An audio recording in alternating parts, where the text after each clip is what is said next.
But what happens if you do the plan adequately and you consider all of the information and data that you should consider, and that's a lot that has to be considered, as my agency does when we do planning for national forests. You probably are familiar that there's a lot of national forests here in the east. For example, near us, the Chattahoochee. And it's a big job. It's actually a continuous job. But what happens is you create this working document, and as David said, it's a critical, not just document, but it's a critical decision piece that says what we're going to be doing in the future. That's what the authority is required to do. That's what my agency, the U.S. Forest Service, is required to do. That's what the National Park Service is required to do. And I won't go on and on with all of the various public entities that are required to do planning on the public's behalf. And again, it mitigates controversy and you move toward win-win situations if you do it correctly. Now, let me just slip back to the first slide and say that my, if you want to call it, co-authors of the papers that are coming out of this presentation are Dr. Glenn Haas, Colorado State University, and on the board of the National Association of Recreation Resource Planners. And that association is the association that I'm pulling a lot of these principles from. And you can go to their website and see all of the detail. I didn't make this up. I stole it, but properly with Glenn. And Dr. Gary Green is the other one at the University of Georgia. He's one of the colleagues in Warnell School of Forestry I've worked with for a number of years.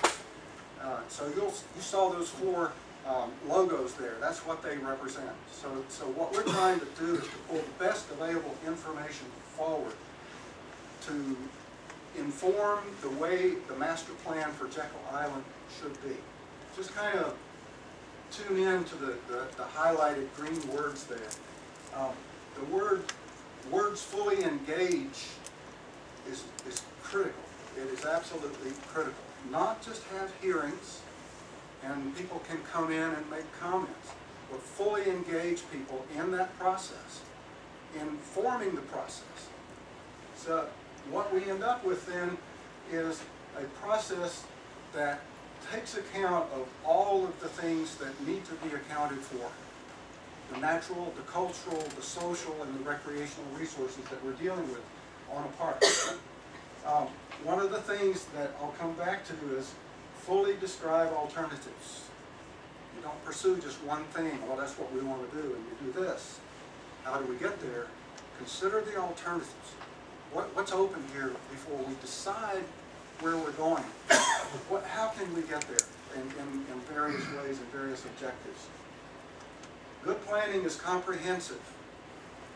And I'm sorry, but I'm going to say that I would not have done a development plan and then pursue that, a conservation plan, now a master plan, and it's all one thing.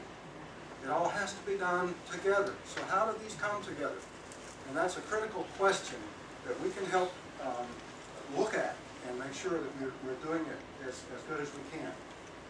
I won't go to that last line, but you see I keep repeating this. We, citizens, professionals, and everyone else has a stake here and need to be fully engaged in this process.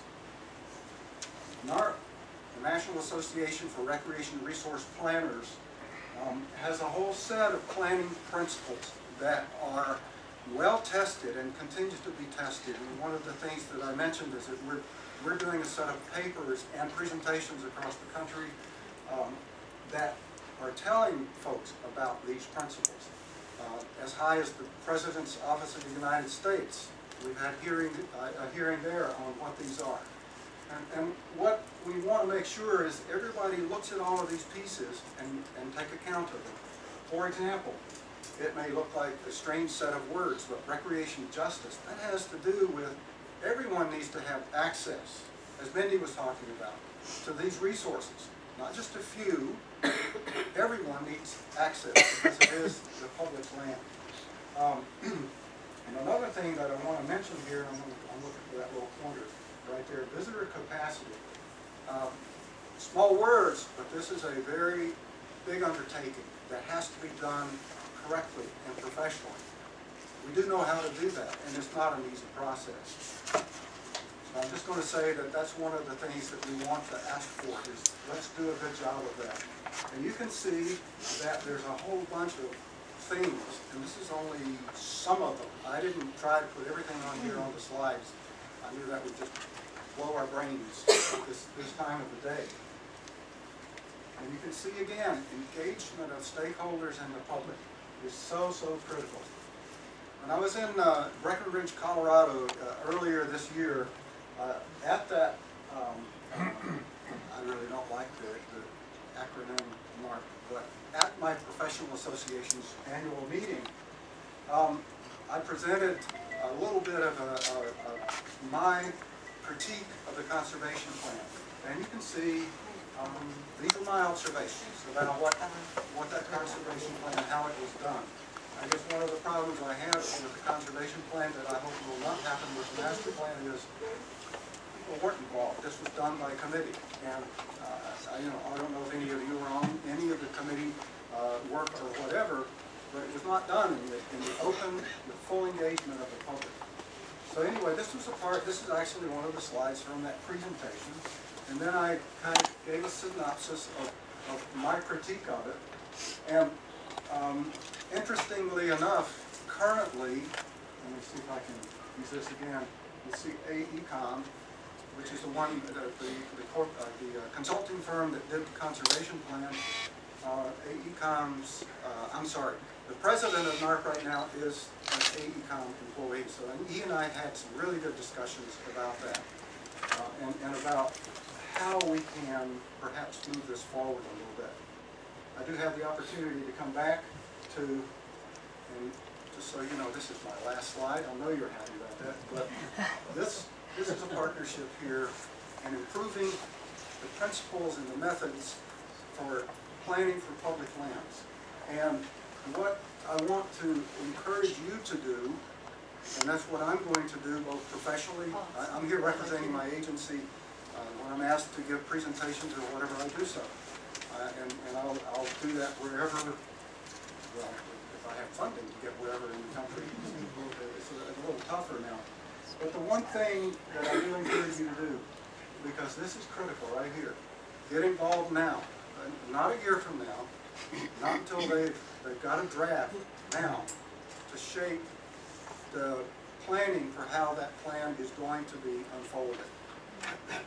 Thank you.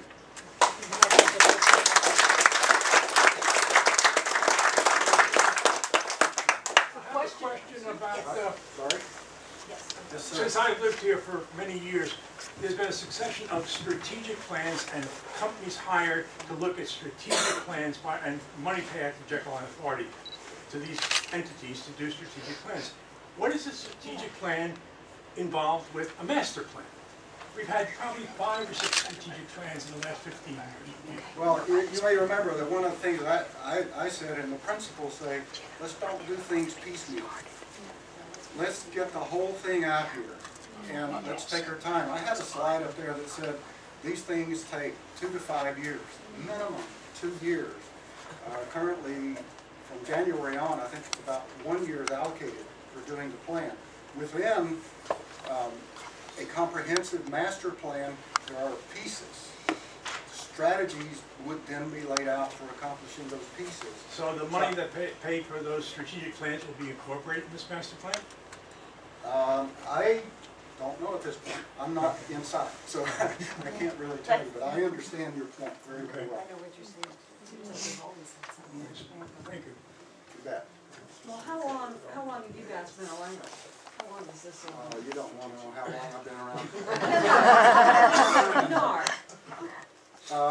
And how much clout do they have? 25 years. How do you get into, I mean, these principles are nice, but how do you make them? How do you make people use them? Yeah. That's a good question. We're going to talk about that next. Yeah. One of the things we do is we work with, like the DNRs and the park planners and the National Park Service. We are a part of a bigger community. And we do work with legislatures and with the Congress. As I said, we've already presented these planning principles and been signed off on by the President of the United States. Not endorsing, but yes, this is good. If you've heard of the program America's Great Outdoors, that's the President's initiative to get us all back outside, and those principles are behind some of that. I'm just saying, you Yeah, just I keep mean, I'm working kinda at it. naive, but it just sounded like to me, are you just, you're going after them to make them listen to you? Is that the way it works? Or how do Provide you? information. It would be incumbent on the Jekyll Island Authority Board to say to the National Association, will you help us? Yeah, And are they there? they have been given all of this information, and it's unclear now whether they are going to avail themselves of the opportunity. I guess that's what I was getting at. Yeah. I think if we can lay out in as professional and comprehensive way as possible how this kind of planning is done by the top professionals in the United States and offer that information. No strings attached. This is not confrontational. This is trying to provide, a template of the way things should be done. That's going to be hard to turn your back on. And while we may not be embraced by the Jekyll Island Authority Board because we have had our differences in the past, nonetheless, when these ideas are laid out, and some of them may look like they're turning their back on you, they have a way of working their way still into the planning process. And We that- saw that with the conservation. And that's how the membership is so valuable, because when people, are informed, by us of what needs to be done and what you can do to encourage them to do something like embrace the NARP principles, because doesn't that make sense? Then that's how change happens, and that's been effective in the past. We've in the past, particularly when we were involved with the infamous Linger Longer episode, we laid out the right way to go about doing this, what was then called Jekyll revitalization, and it went right over the head of the board, and we were pretty much marginalized as a group of people that were opposed to all change, which was nonsense. And I think the feeling was that would allow us to kind of drift off to the side and just become, a bunch of small carpers. But we didn't do that. The organization grew larger. It got more vocal. It gained media support. It gained political foundation. And we became more and more of a presence and harder to ignore. So as a consequence of this, I think we've established ourselves as an organization that really has the best interests of Jekyll Island State Park at heart for all the citizens, not for just a particular development project, pro, con, or whatever, but a broad approach to making this place as good as it can be for all of the people that want to enjoy that. And it, I think, becomes increasingly hard to ignore that voice when you get professionals, like take Ken as a good example of this, and a professional organization like NARP. I mean, this is it, nationally. These are the best of people who do this kind of work, and now we're undertaking a master plan where we're trying to do this work. Would it not make sense to take advantage of the best practices that these people have worked out through their profession over the years, and they've learned, I think, on a trial and error basis in many respects, where planning was done as more of a closed process and science-based. So I think that's all very important, and I have to thank Ken for the presentation. I really enjoyed it as much as I think I know this process. I'm continually learning on it and appreciate what Ken had to offer. Could I ask a question?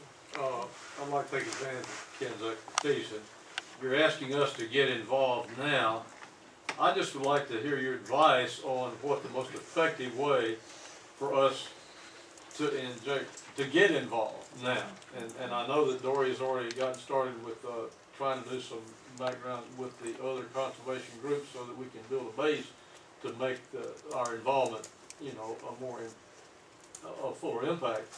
But I also can see, for example, one of the issues that I think is going to be at the heart of the whole thing is exactly what Dave was talking about, is that defining the land area of Jekyll Island. That's going to be at the nub of every bit of it, and somehow or another, that's going to be crux of the issue, but, you know, is that the issue to start out with and say, look, we would like for you guys to put that at the front of the burner and let's get to work on it? Or, I mean, what do we do to try to move them into a clearer focus or a clearer perspective of what the public is actually concerned about and interested in, instead of just what would be the development advantages of a master plan for Jekyll that they might be looking at from their perspective? Don't laugh. You need a plan. Seriously, I would encourage your board to start developing a plan for how you're going to be engaged in that planning. I have ideas. I'm sure you would have ideas. Fully engaged and visible in that planning process. But one of the things you as individuals, as you well know, is make the phone calls, write the letters, send the emails, and just keep it up there, visible, and keep pressing on it. But I do think you do need a plan as IPJI how you're going to undertake this. Not that it's set in stone at all.